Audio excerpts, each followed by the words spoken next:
Welcome to today's explainer. Today we are diving headfirst into a world where totally normal, everyday situations suddenly turn into these extraordinary mysteries. We're unpacking the absolute roller coaster that is the universe of Amna's adventure stories.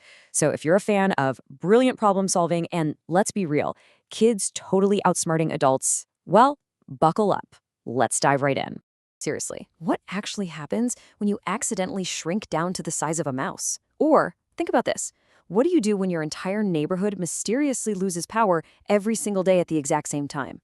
Or how about facing off against a super hungry ghost while you're just trying to enjoy a camping trip? Are you guys ready to see how a group of seriously clever kids tackles these wild, everyday, and honestly completely not so everyday problems? Let's jump into our very first case and see how this whole thing kicks off. All right, Section 1, Little Amna's Big Feat, or as I like to call it, the tale of a truly tiny hero. So, our journey starts with a massive crisis. A notorious thief named Malik Sahab is on the loose. And get this, he's literally stealing entire ATMs and precious valuables overnight. The whole city's in a total panic. And the local police? Completely stumped. They've got nothing. But then enter our hero, Amna. She was just minding her own business when, out of nowhere, she gets accidentally hit by a mysterious laser gun that shrinks her down to the size of a literal mouse. I mean, what are the odds?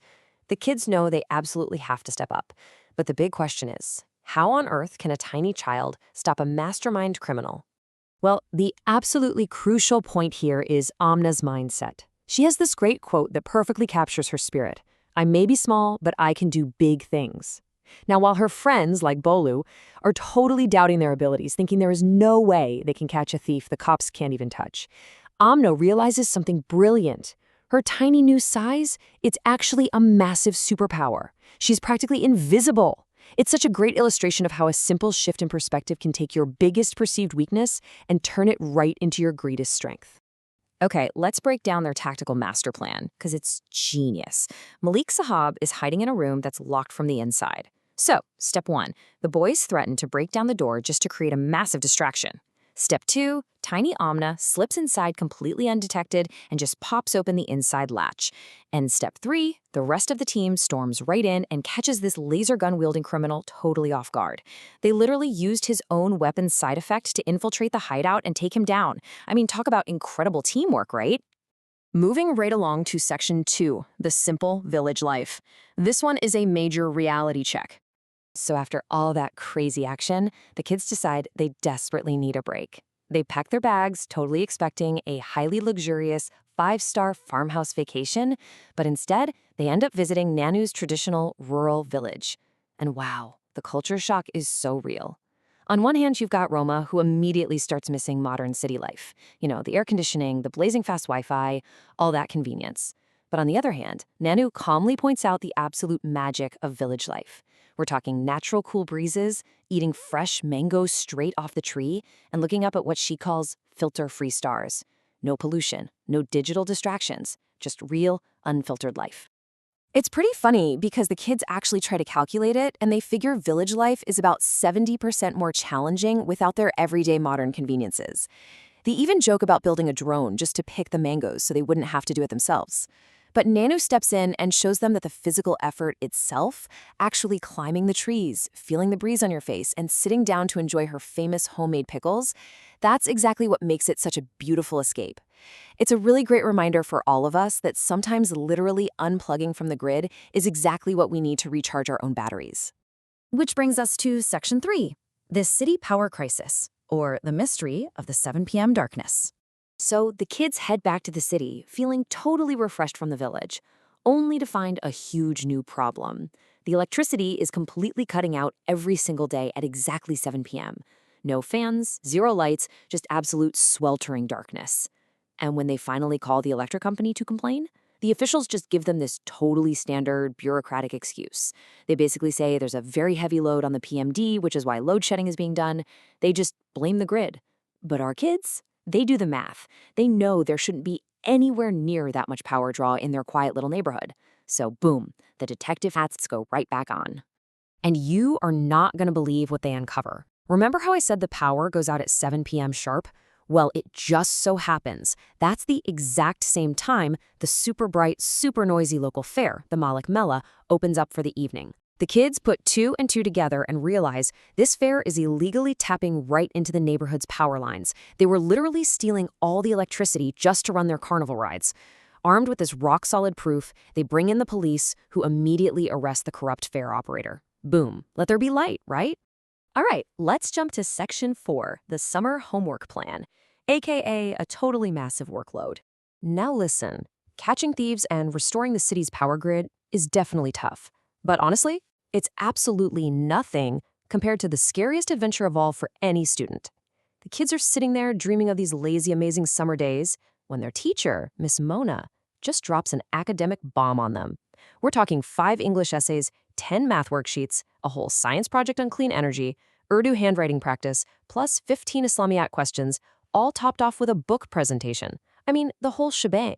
All their dreams of playing endless cricket and Roma's imaginary glamorous trips to Paris and Chicago, completely crushed, just buried under this giant mountain of paper. But hey, the panic doesn't actually last long, because Zohan steps up and brings the math.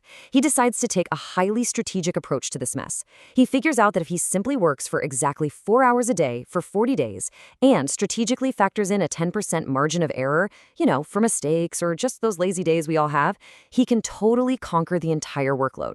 It is such a brilliant real-world lesson in how to break down a massive, overwhelming task into small, super manageable daily goals.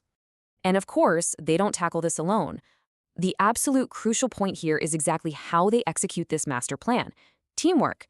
They quickly realize that group study plus a heavily stocked supply of snacks equals massively increased efficiency. It's just science. One brings the French fries, another brings the juice, and they just pull all their brain power together. Someone helps out with the handwriting stuff, another jumps in on the math. By actively leaning on each other's strengths, they manage to take this absolute nightmare of an assignment and turn it into a genuinely fun, shared mission. Okay, moving to our final case, Section 5, Camping and the Ghost's Exposure. Buckle in for a spooky night. So the kids are finally out enjoying a well-deserved camping trip under the stars, right? Everything's great, until things take a very creepy turn. Right around midnight, they wake up to find that a bunch of their food rations have mysteriously gone missing. Total panic sets in. Someone even claims they saw a ghost, like a ghost with 6 hands and backward feet. But Amna and the core group, they absolutely refuse to let fear win. Instead, they bravely set up this super clever hidden trap made out of bushes right around their campsite, just waiting to catch this so-called entity in the act. Well, here is the totally hilarious twist. That terrifying food-stealing ghost? Yeah, it was literally just their friend Bolu. The kids had actually noticed a highly suspicious pattern. Every single time this ghost attacked and the food disappeared, Bolu just conveniently happened to be hiding in the washroom, claiming he was way too scared to come out. But in reality, he was totally using the whole ghost panic as a cover so he could sneak around and selfishly devour everyone's favorite snacks. Unbelievable, right? But don't worry, the kids definitely get the last laugh here. To teach Baloo a proper lesson about honesty and, greed, they make a point to loudly talk about how they've dug a really deep ditch to trap the ghost. So, of course, when Baloo sneaks out again for a midnight snack, he accidentally falls right into it. He immediately starts begging to be let out, suddenly claiming he's absolutely terrified of the dark. But the kids, they decide the ultimate punishment for his little prank is to just leave him down in that ditch for the night so he can really think about what he's done. It's a tough, but honestly, a very funny lesson learned. And just like that brings us to the end of today's explainer. From literally using a shrink ray to stop a master thief, to solving a whole city's power crisis with pure logic, to outsmarting a snack-stealing best friend, these stories prove time and time again that creativity and solid teamwork can solve pretty much any problem you run into. So I want to leave you with this thought. Which of these adventures was your absolute favorite? And, maybe even more importantly, how can you apply this kind of fearless, outside-the-box problem-solving to the so-called ghosts and thieves in your own everyday life? Keep observing and keep problem solving. Catch you next time.